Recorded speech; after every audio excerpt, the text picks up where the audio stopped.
Day traders, I want to do a quick update on the currency markets, and I want to look at some things longer term in front of tomorrow's jobs data. I think it kind of goes without saying. I mean, if we look at the dollar, whether you want to look at the index or we can look at the dollar futures.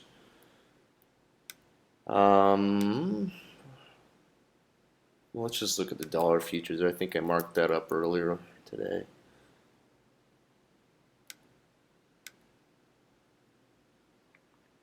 So, all right, so here we go on the dollar. Okay, so this was the uptrend line that's been in place long term. If you want to do a top down, okay, from a monthly level, this is the story, right? The dollar broke out really in 2014 and then started its long term new bull market. Okay, so this was obviously a huge, fast, momentous move, followed by a little bit of consolidation. And then this monthly move back up here in November, the end of last year, looked like it was going to go to new highs, and then obviously we stalled out, unable to make new higher highs above par 78.5. And then that failure allowed the market to fall back here towards the 30-month. This blue line is the rising 30-month moving average. All right, so when you're in an uptrend, you expect to see higher lows at or near that average. And that's what happens. We got a higher low right there at 92. Okay? And as long as that higher low stays in place, you're going to have a long-term bull market in the dollar. And really, even if it holds 88, that same trend is going to be in place. But obviously, if we break 92, there's going to be a lot of dislocations in a lot of markets between 92 and 88. So you would have to trade that with a dollar bearish bias. But overall, that's been my opinion, is that we held 92 back here in May. That's where I thought the market would hold. It was the lows from last August. Okay, and that keeps this whole deflationary long-term global macro description in place. It's more deflation, all right? And that's just evident per growth slowing. But that's going to keep oil, a lid on oil. It's going to keep a lid on a lot of the, it's going to keep a lot of the softs and grains bearish. All right. So you get the dollar right, you get a lot of other things right. So we're still in a long-term bull market. So that's important. And then when we go to the weekly level, you can see this is that 92 area. Okay. And then we had an uptrend line that was manifesting itself. And then when you go to the daily, you can really see it here. So I drew that a couple weeks ago, and the idea was that we were going to get a higher low relative to here. When we broke the trend line, it looked a little bit suspect, like maybe we would see 93, the lows from June.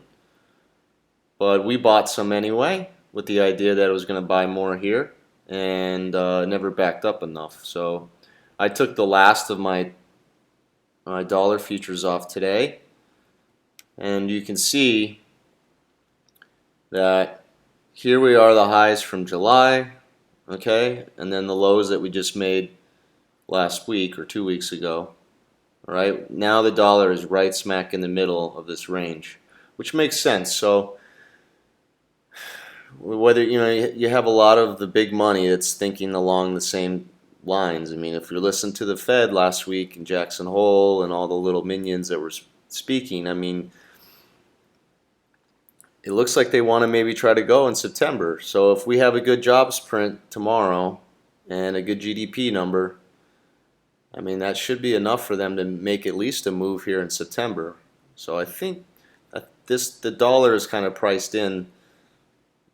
We're waiting and seeing. I think if we do have good data that's going to further support the Fed's narrative, right, that the economy is fine.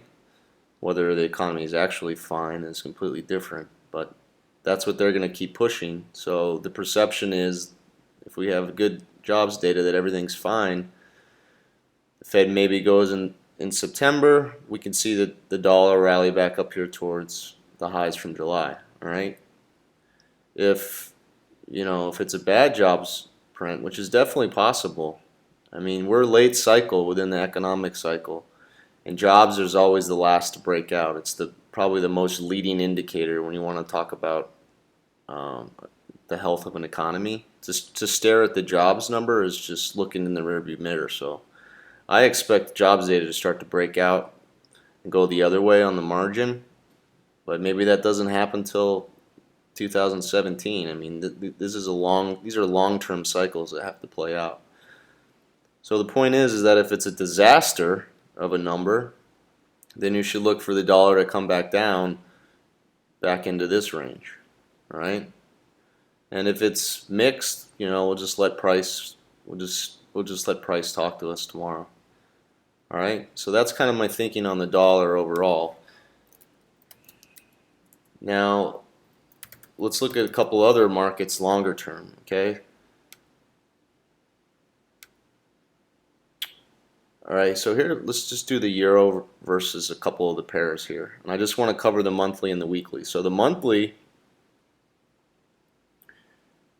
we've been sideways. I mean, really for almost 2 years, the euro's gone nowhere after it had this very momentous move down that coincided with the dollar breaking out, right? It's just the opposite. So this long-term deflation trade really picked up and started in 2014. That's when oil finally cracked, and it's all connected, right? The dollar broke up, euro broke down, and this is what broke oil's back for the most part. All right. Of course, there's supply that matters. Of course that matters too. But all right, guys. Point being, look at this 8. It's flat. It just shows you the immediate trend. Okay, it's just sideways. So here the monthly cycle's been lower.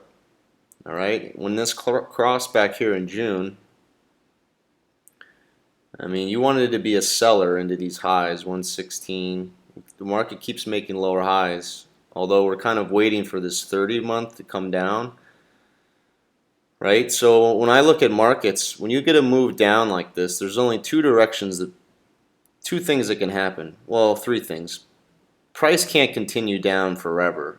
So there's really only 2 directions. It's sideways to consolidate and let time go by and let the price action rest as this average comes down. So you let the moving average catch up. Okay, and then it's either a break the other way or a break back down. So price can either go sideways, or after a move like this, you get the mean reversion and a retracement.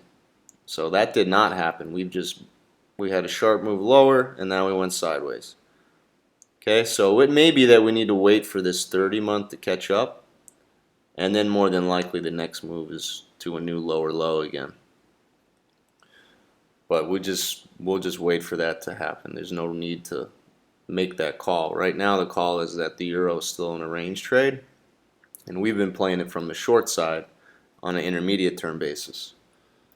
Okay, if you go to the weekly,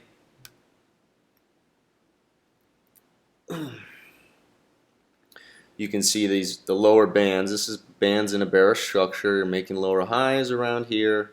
That all makes sense. Okay, and then the most recent failure was another lower high right at the upper bands. So from here we're still sideways, and the pivot to watch is this 109 area. If we break that, then we got a shot at retesting the lows around 105.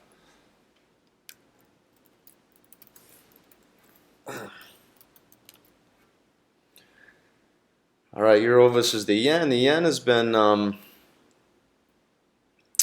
pretty weak this week and last. So I'm going to touch on that in a second with the yen. But this chart is the same kind of picture as the yen, so I'm going to come back to that one.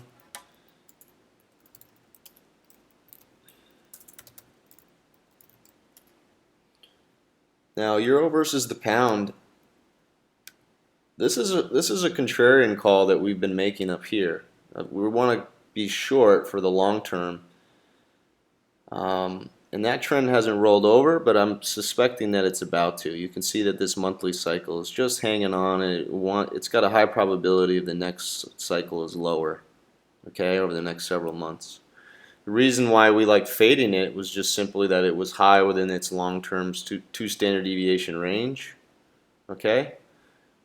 And we were aware, if you just look at the direction of the 8, that showed you the trend was up, but we took a contrarian stance up here, and that just means when we go contrarian, we play it with much smaller size until the trend goes in our favor. Alright, the weekly level, same thing. I mean, I pretty much sold the high of this move. I was even offering higher up here around 187.5. Alright, those were the highs from several years ago. So far it looks like, let me hide some of these position arrows. So obviously there's the high up here. Now we've broken below the 8-period moving average, which is showing you lower lows on the intermediate term. Okay, so this is starting to roll. Now notice the weekly cycle is lower also. This is crossed and pointing down. So I think this trend is going to be lower, euro versus the pound.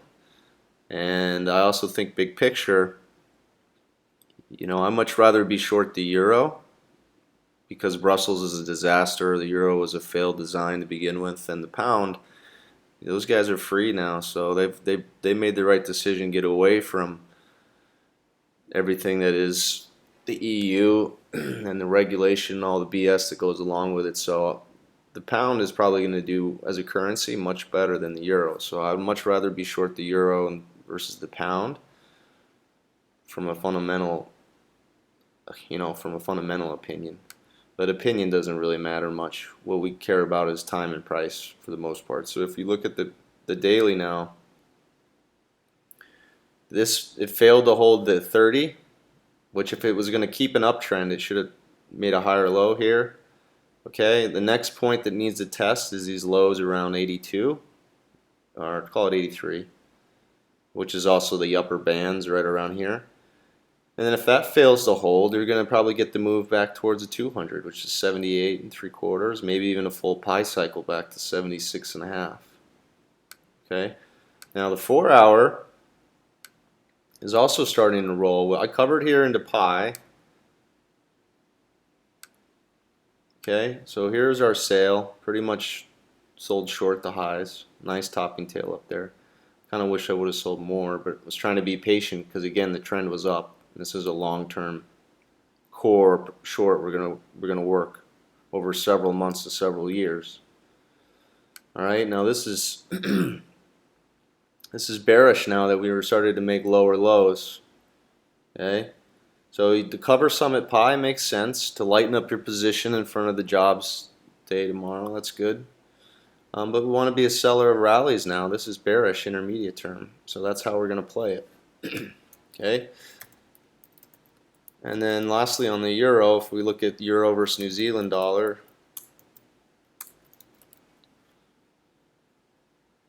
top down, start with the monthly.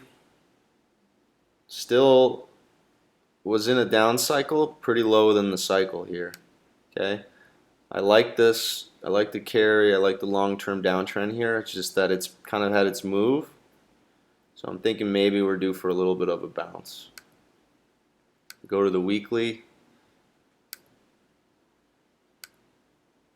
All right. What's nice about this weekly? This is a nice chart. Pi here starting to roll over. Prices in the southern hemisphere below pi. This was just a simple consolidating wedge, right? You could draw a trend line here that broke. You can eyeball that. That's pretty obvious. Okay, and then notice the bands have all rolled over into a bearish looking wave structure similar to this. You get a nice wave like that. That's bearish. The 30s above. So everything's rolled over long term. This is a bear market for sure. Alright, and we're just sitting a little bit sideways here, and I'm more than likely the next leg is lower. We'll see. Maybe the monthly cycle will kind of dominate and we get a move back up here towards the 30 and then make a lower high. But long term, my call is you're going to see the lows here from 2015. Alright, now the weekly's rolled back over, so I'm going to stay with that. We'll see what tomorrow brings, but I want to get my core short back on here. Okay, so I've been playing the short since back in here, and we've just been trading around the hourly accordingly, right? And then let's look at the yen. So this has been a good run. I think dollar yen's going to struggle up here around 104.5. Maybe it really squeezes everybody to 106. But this was a triple bottom on the daily. It's intraday's lows. I mean, it's all down around this par level. The market really held it. So if we go back to the monthly level, this cycle is now bullish or turning up. So there's a lot of room for the yen to sell off more here for a dollar yen rally. It's been one of the strongest trends all year. It would make sense that we need to retrace some of this move before we can make the next leg lower, just on positioning alone. You know, you don't need to get too wrapped up in what the Bank of Japan's doing. Just on pure positioning alone, we could rally. All right, so on the weekly chart, again, it's been a really kind of just one way. This has just been a one-way street lower all year. And now that we double triple bottom down here, you'll notice it was right in front of pi on the weekly. So I wouldn't be surprised by a rally back to 107.5 even. All right. So this weekly cycle is up as well. Okay, see how it's crossed? So I'm in no hurry to get core short here at all. And nor have I been. I was covering down here into these lows. So I don't have a position right now. I'd like to get this back on closer to 106, 107. All right. If we go to the daily level, I just kind of already covered the daily. I mean, you can play a short here, maybe after tomorrow, see what the price brings. Maybe you'll get an intermediate term move back down. That's definitely possible. It just depends on your time frame. But for a long-term short, I'm waiting for 106, 107. All right. And then if you look at the pound versus the yen, this was really these bars were starting to narrow, get small. You held support, and now this is just completely, you know, it's squeezing all the shorts. It's got room back here to 140, 141, maybe even 143. So we came in short small today because I was aware that this trend was turning, especially on the intermediate term. So I cut some risk last night. I came in this morning. We did this move. I just went to the sidelines.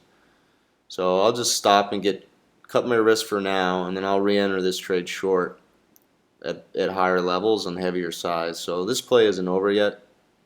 And so if we look at the monthly, it's the same on the yen. I mean, there's a lot of candle here that this could extend higher. The 8's all the way up here at 150. I mean, this is quietly just scraping along the bottom, the cycle. So there's a lot of room for the pound yen to kind of retrace and cycle back up. So, you know, I might even be looking to play longs into 140, 141, 143. And maybe even we rinse through those highs and you get to move to 150. So I may be playing this from the long side. And I think you get the reason why. The monthly is very low than the cycle. The weekly is now bullish. You broke above the 8. So to me, it's a move first back to 143. If you get above there, maybe you go back to the 30, which is coming down into this 148, 150 area. All right. And then we'll come back to the euro versus the yen. It's very similar. He broke above the 8. Looks like we can probably retest these lower highs from July, the 118 area. The monthly, same thing. It's got a lot of room to cycle higher. The 8's up around 120. So that makes sense to me for a little bit of a move back towards there. And it looks very similar to the pound versus the yen, so I think just on a relief rally, it could still go a little bit further. All right. It's definitely, I mean, we're definitely overbought on the intermediate term. I'm not denying that, but I'm also saying that this is now in an uptrend. You can see that by pi, the 200. Okay, so depending on how you play it, you know, from here, if we go straight to 116, it's probably worth a short. I'm just not sure how much you're going to back up. And anyway, I'm just speaking about the longer term. I think this has room to cycle back higher on the yen, so I'm a little bit more bearish the yen. Alright guys, I'm going to be doing a session here at noon today for anyone that's new or just wants to ask questions for guys and gals on the team, and then, you know, anybody. It's open to the general public.